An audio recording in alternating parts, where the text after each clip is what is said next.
Yan, good morning sa inyong lahat mga idol, mga kababayan. Tuloy tayo dito sa pagtrabaho sa Takurong area, no. Yan. So kasi dumating kasi yung amo natin ngayon at excuse me po, magtatanong po tayo patungkol dito sa gagawin namin magiging process dito mga idol, kasi po kaiba-iba po yung desisyon niya, kaya kailangan natin bago natin siya trabahuin ay kailangan fix talaga yung plano niya, kasi mahirap po magbaklas sa trabaho pag paiba-iba yung plano, paiba-iba yung desisyon. Kaya kailangan natin hintayin para at least makapag-desisyon tayo. So yan, thank you sa inyo lahat sa panunood sa Bitoy Daily Mix Vlog, sa inyo lahat mga idol.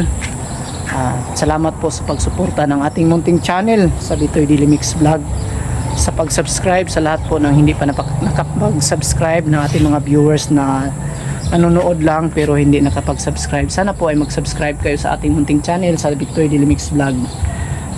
Yan, galing po tayo sa PB team, no? Ayan, darating din ang time na baka sumama na tayo doon sa kabundukan na sa pag-charity vlog dahil nagpaalam tayo kay Sir Paul. Pwede naman daw na tumulong doon sa pag-akyat ng mga package or mga tulong na dadalhin sa kabundukan. So yan, wala namang pong problema. Yan po ang kung ano po yung will ng ating Panginoon po ay ating susundin. So thank you sa inyo lahat sa pagsuporta sa Bitoy Daily Mix Vlog. Good morning at mag-intro po muna tayo.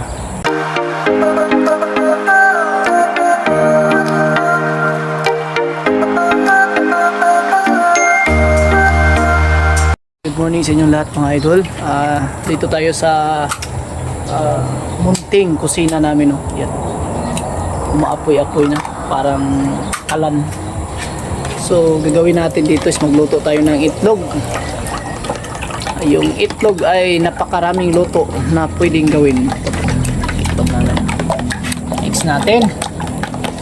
Tapos may sibuyas tayo, saka bawang at ampalaya. Yan po ang magiging ulam natin sa umaga mga ka-idol. Yan, abang-abang kayo para at least makita nyo kung paano namin lutuin. Yan si Boy Logro, lagyan ng asin. Yan. Yan. May kunting mantika tayo, lagyan natin ng mantiks.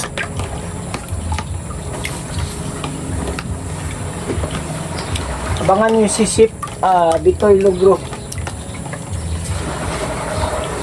Lah, sabi nalaglag yung takip. Hindi ako tawatan, boss. Hindi na ibalik. Ang Kana? tatlog. Ha? Kanang tatlo ka na. Yan, may hugaw na eh. Hindi oh. Yan na. Sige na.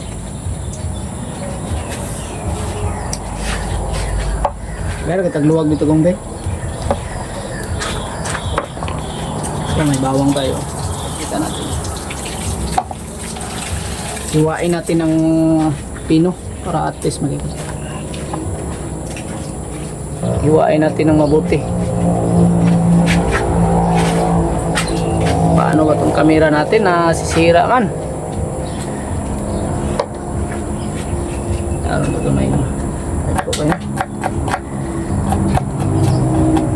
Okay, si Idol ano maghiwa.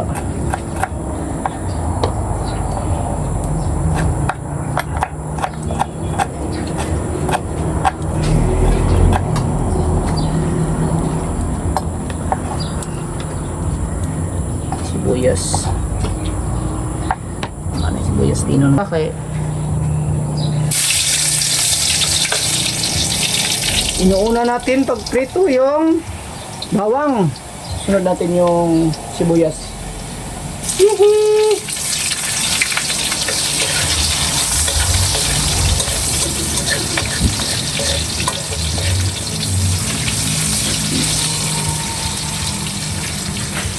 Sunod natin yung ampalaya.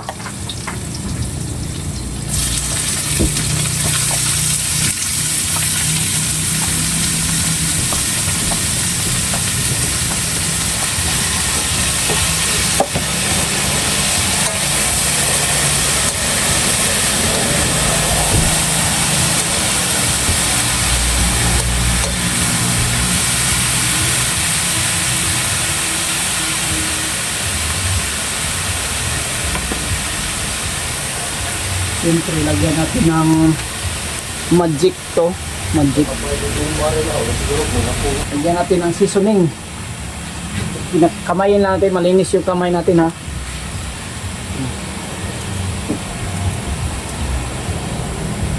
Takpan natin ng napakalinis na takip.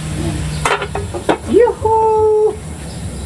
Ganun lang kasimple yung pagluluto ng ampalaya mga idol. So yan yung egg natin mga idol oh. Itlog. Lagyan natin ng kunting paminta. Yan oh. Kita natin yung pangalan. Yan. Pangpalasa.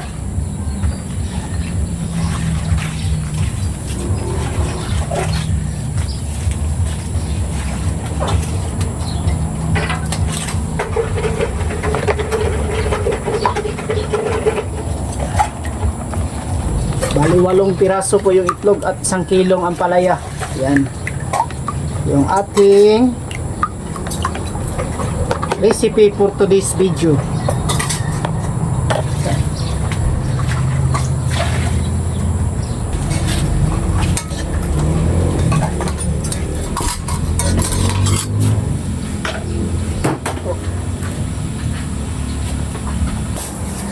Huwag daw haluin yung ampalaya habang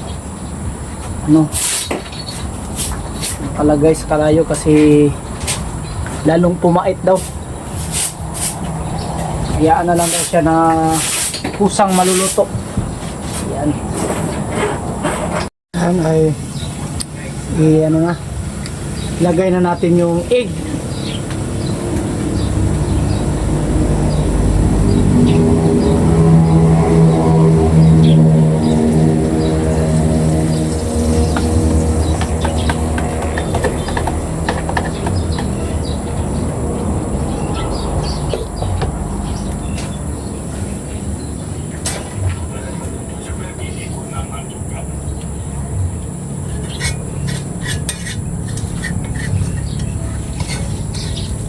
Mga idol, malapit na maluto. So yan mga idol, nag-upisa na kami dito na maglagay ng aming mga patungan. Dito kami kasi kastar or makapag-asintada mamaya na area na ito. So galing po sa poste, papasok tayo ng kursiin po. Yan lang po yung layout natin na ginagawa. At number 6 pa rin yung hollow block na ating ginagamit dito mga ka-idol. So yan. At nagbaklas kami kanina. Hindi na lang namin na-video yung pagbaklas kasi wala tayong tagahawak. Busy kami. Pasensyahan nyo muna. At yung mga tips natin dito. Tulad dito. Pakita natin. Ito naglagay lang tayo ng ganyan lang oh. Tapos may guhit tayo. Guhitan natin papunta sa taas. Yan. Yung binaklas namin dito kanina, pakita natin. At nag-deliver na rin ng 100 bags na simento. So yan ang buhos natin mga idol. Binuhos. Yan. Binaklas na natin yung matamaan lang sa asintada mga idol. So dito. Isa-isang expand kami. Yan o. Yan. So yan po yung poste na binuhusan sa ating transmixer. So wala naman po siyang ampaw. Yung iba natural lang yan, may konti-konti pero retouch natin yan ng retouch natin yung mga ganyan. So nag-prepare na rin kami dito ng pangbuhos, pang-asintada mamaya. So alanganin sa oras po kaya hindi po natin minamasa muna. So mamaya na 1 o'clock para at least hindi tayo mapagtigasan ng ating simento, no? So yan po, dapat alam natin yung oras kung kailan natin i-mix yung simento. Baka nag-mix tayo na malapit ng alas 12, sayang. Di yan maninigas lang. So tamang-tama pagdating ng alauna kasi may na dito, may hinahakot na sila na buhangin. At yan na po yung ating iasintada mamaya. At sa ginagawa ko dito nung Sabado, yan papakita natin mga idol. Yan ang haba ng kaunti na lang ang kulang. So hinintay natin yung may-ari dyan na madesisyonan, no? So ayan, yung may-ari na punta na dito, mamaya ay atin yang i-continue siguro pagkatapos dito. Ayan. So number 6 tanan. Number 6 lahat yung hollow block na ginagamit natin mga idol. Mga malalaki ha. Ayan din ha.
Ayan, at dito na tayo sa taas, nakapatong mga idol.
Umuulan na naman mga idol. Kita natin yung area namin tayo. Lakas ng ulan dito. Mainit na panahon pero maulan. Kabaliktaran sa ano to. Ano? Balik namin.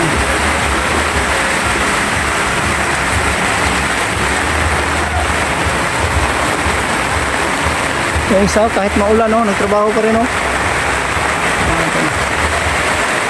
Ayan. Oh. Maulan dito.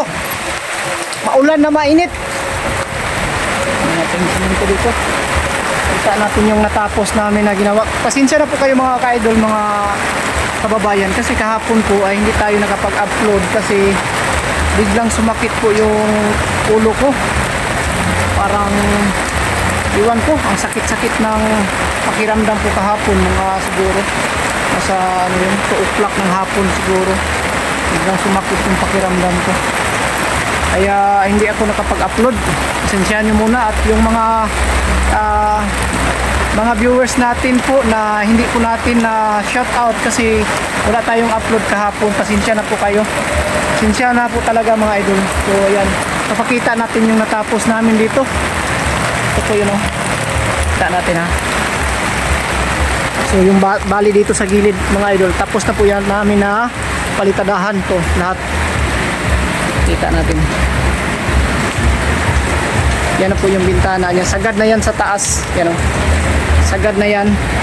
Bali 3 expand to. Bali 19 na patong po na hollow block ang nagawa. So yan. Andyan pa yung isa. Ayan o. So maulan talaga. Ayan. Binibidyo natin kasi i-upload pa natin kasi mahirap dito mag-send ng video. Kasi sisend ko po to sa aking asawa mga idol. Para siya na po yung mag-edit nito. Pakita natin yung dito. So ngayon dito kami dito naman yung ginawa. Kasi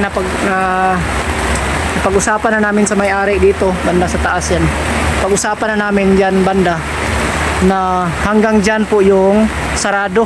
Dito na lang po banda yung bintana kasi matamaan po siya po ng hagdan. Yan o, may abang tayo or tawag namin sa Bisaya yan, abang yung mga kabilya na nakalagay dyan.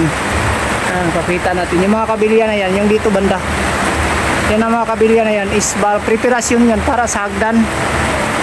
Ayan yan. Tapos yung sa kabila may nakalabas na mga kabilya, yun preparasyon din yan para pagdugtong papunta dito.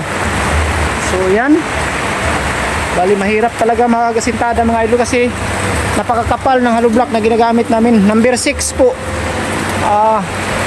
Malakas po siya kumain ng simento. Ang daming mauubo to. Sa isang bag ng simento ay 10 piraso lang po na hollow block ang kayang malagyan. Masiting niya tapos malagyan siya ng simento. 10 lang talaga sa isang bag ng simento na mix. Ayan. So bali dito din sa kabila yung yung pamangkin ko dito nagtrabaho. So yan dito. Ano to yan? Kita namin yung area natin sa taas. So, dito ako. Ayan. Nahintuan to dito sa trabaho kasi hinintay natin yung boss natin para mag-desisyon dito. So ayan o, yung 3 expand. Tapos na talaga. Ayan. Dito. Ayan. So dito na naman kami. Yan sa kabila. Tapos yung bandang firewall dyan sa kabila mga idol yan. Ayan, ay kailangan pa yung buhusan sa gilid tulad ng ginagawa namin dyan. Oh. Dyan banda, may buhos na yan. Tingnan natin ha. Ayan o. Yung sa gilid may buhos na yan. Yan, kailangan sa buhusan para yung tubig ay hindi makapasok sa loob. Baka pagdating ng araw pag hindi nabuhusan yung gilid kasi may awang siya po na 4 inches kaya minabuti nating mabuhusan para siksik siya at hindi na tayo kailangang magpalitada dyan. Ang mangyari dyan is binuhusan para nakasealed talaga na hindi talaga papasok yung tubig pagdating ng panahon kasi po dito sa loob is maangat siya ng kunti baka pasukin siya ng tubig. So ganyan mga idol. Thank you sa inyong lahat sa pag-suporta sa Bitoy Dynamics Vlog.